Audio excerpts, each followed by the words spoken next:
जिला योजना एक कमिटेड एक्सपेंडिचर है। आपकी योजनाएं जो आपने टेकअप करी हैं वो गवर्नमेंट नहीं चेंज करने वाली। नमस्कार, आप देख रहे हैं जगवार्ता न्यूज़ और मैं हूं आपके साथ डॉक्टर जसवंत। सचिव उत्तराखंड पेयजल तथा परिवहन अरविंद सिंह यांकी के द्वारा नैनीताल की जिला योजना तथा केंद्र पोषित विकास योजनाओं के प्रति आवंटित बजट को 100% खर्च करने के संबंध में अधिकारियों की आज बैठक ली। हमारी एग्जीक्यूटिव इंजीनियर बढ़िया है आपसे, तो बवाली की जिम्मेदारी भी आप ही लेंगे?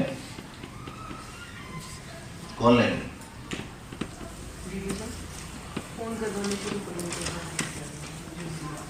मैं जो आपको पहले उदाहरण दे रहा था ना, पूल हाउसिंग वगैरह, आप 10 लाख 5 लाख का कॉलम तभी खत्म होगा जब अपने आप मोडस ऑफ फंडिंग को ठीक करोगे। जिला योजना एक कमिटेड एक्सपेंडिचर है। आपकी योजनाएं जो आपने टेकअप करी हैं वो गवर्नमेंट नहीं चेंज करने वाली। मुख्यमंत्री जी ने जो पिछले दिनों में निर्देश दिए थे, समय सारणी सचिवों की बनाई थी, उसका मकसद बड़ा साफ था। एक तो जिला स्तर पे जो योजनाएं चल रही हैं वो सही तरीके से चल रही हैं नहीं चल रही हैं, उसका एक मॉनिटरिंग हो जाती है। दूसरा ये भी कि स्थानीय स्तर पे जो इम्प्लीमेंटिंग एजेंसीज़ हैं उनकी क्या दिक्कतें हैं, उनके इम्प्लीमेंटेशन में क्या उनके अच्छे सुझाव भी आ सकते हैं या उनकी कठिनाई भी हो सकती हैं। उन कठिनाइयों का भी आकलन किया जाए, उनके अच्छे सुझाव भी लाए जाएँ, ताकि राज्य स्तर पर बड़ी पॉलिसी लेवल में कोई चेंजेस की आवश्यकता होगी तो उन प्रोग्राम्स को उसी हिसाब से मॉडिफाई किया जाए। उसी कड़ी में हर सचिव को हर जिले आवंटित किए गए, कौन से जिले में कौन सा सचिव कब जाएगा। तो मेरा यहाँ नैनीताल इस महीने अलॉटेड था। रही बात जो समीक्षा हुई थी, अभी जिला योजना भी देखी गई और बाकी स्कीमों को भी देखा गया, इंपॉर्टेंट प्रोजेक्ट देखे गए। जहाँ थोड़ा स्लो प्रोग्रेस है उनको कहा गया है कि अपना टाइम से कार्रवाई करें, अदरवाइज़ हम उनके खिलाफ अनुशासनिक कार्रवाई भी रिकमेंड कर सकते हैं।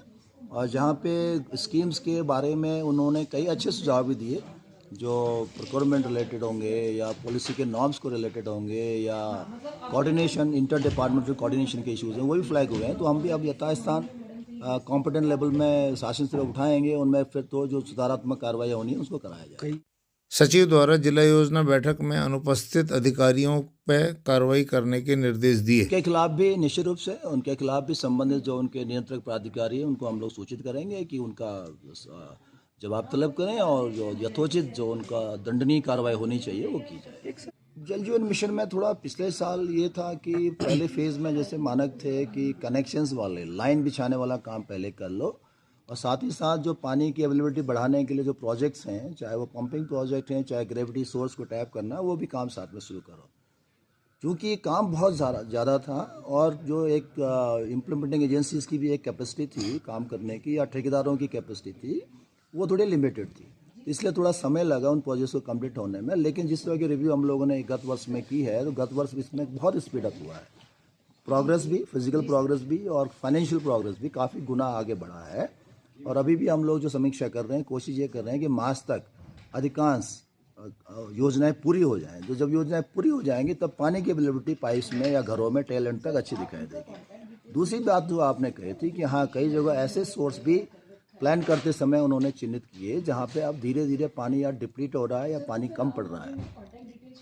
ये ज़रूर विभागों को कहा गया है कि ऐसी कहाँ ऐसी योजनाएं हैं तो उनको अब कहाँ से सप्लीमेंट किया जा सकता है, उसको अभी तत्काल चिन्हित करते हुए उसको एक सप्लीमेंट्री स्कीम बना दें। देखिए, परिवहन निगम में माननीय मुख्यमंत्री जी और मुख्य सचिव महोदय के समय से निर्देश थे कि इसकी कार्यप्रणाली, कार्य संस्कृति और परिस्थितियों को सुधारा जाए। तो लास्ट ईयर हम लोगों ने इसके रिवाइवल के लिए बहुत एक स्कीम बनाई। उसमें कई एस्पेक्ट्स हैं, जिसमें हम लोगों ने सबसे पहले तो कर्मचारियों का मनोबल ऊँचा होना चाहिए। कर्मचारी मेहनत से काम करेगा, सिंसियरली काम करेगा, तभी वो रिजल्ट देख पाएगा।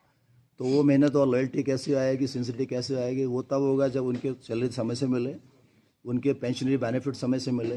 तो 3-4 सालों से अगर जिनके पेंशनरी बेनिफिट्स भी नहीं मिले हों, माहौल इस तरह का हो, या सैलरी में 3-3, 4-4 महीने का विलम्ब हो रहा हो, तो वो किस मोरल उसका क्या होगा काम करने में। तो शासन ने मदद करी, फाइनेंशियल हेल्प किया, उनके ड्यूज़ सारे निकाले गए, उनकी तनख्वाह भी टाइम से देनी शुरू की गई। तो उनको फिर कहा गया कि अब आप इस लाइन में काम करिए। टेक्नोलॉजी का यूज़ किया गया। टेक्नोलॉजी में हम लोगों ने बसेज़ वगैरह में CCTV कैमरे लगाए, बसेज़ वगैरह में फ्यूल रॉड लगाए, बसेज़ वगैरह, जिससे पता ही चलने लगा कि आप अंदर कितने लोग बैठे हुए हैं, कितने टिकट कट रहे हैं, सेंट्रली कंट्रोल किया जाने लगा कि गाड़ी समय से जा रही है, पहुंच रही है, नहीं पहुंच रही है। तो गाड़ियों की जो एवरेज रिटर्न है ना उसका, वो बढ़ गया अचानक। फ्यूल रॉड वगैरह से टेस्टिंग होने लगी तो उससे अचानक उसकी फ्यूल की औसत बढ़ने लग गई। ऐसे ही हम लोगों ने सीसी कैमरे लगाए तो सेंस ऑफ सिक्योरिटी बढ़ गई, क्योंकि हम देख रहे हैं कि गाड़ी बस के अंदर सिक्योरिटी के एंगल से, खास तौर से महिलाओं के एंगल से वो सुरक्षित भावना विकसित हुई। तो हमारी जो ऑक्यूपेंसी है, जो वहाँ यात्री हैं, वो उनकी संख्या बढ़ने लगी। तीसरी चीज़ ये है कि हम लोगों ने जो गाड़ियाँ हैं वो संख्या बढ़ाई, और गाड़ियाँ जो संख्या बढ़ाई हम अपना खरीद ले नहीं सकते थे, लोन लेके खरीदना पड़ता है। तो हम लोगों ने अनुबंधित जो बसें हैं, खास तौर से जो अच्छे रूट्स हैं दिल्ली वगैरह जहाँ पे ज़्यादा यात्री मिलते हैं, हमने अनुबंधित बसों को बढ़ाया, अच्छी बसें ले आए। हम लोगों ने CNG बेस्ड बसें ली, जिससे लोगों की जो हमारे गाड़ियों से चलने वाली संख्या वो बढ़ी। तो प्रोपोर्शनली हमें हमारी इनकम बढ़ेगी, हम पे लोगों का विश्वास ज़्यादा बढ़ा। तो हम लोगों ने फिर जो डीजल बेस्ड बसों में ज़्यादा खर्चा होता था उसको हम CNG बेस्ड बसों को अनुबंधित करने लगे। तो हमारा डीजल पे जो एक्स्ट्रा खर्चा होता वो हमने सेविंग करी।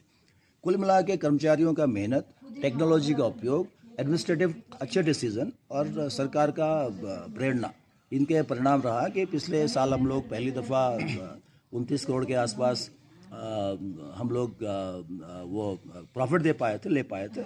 इस साल अभी तक जितना और प्रॉफिट हुआ है, कुल मिला के हम लोग 56 करोड़ का फ़ायदा इस बार हुआ है पिछले 1.5-2 सालों में, और आगे मार्च तक आते हो तो थोड़ा स्थिति और बेहतर होगी।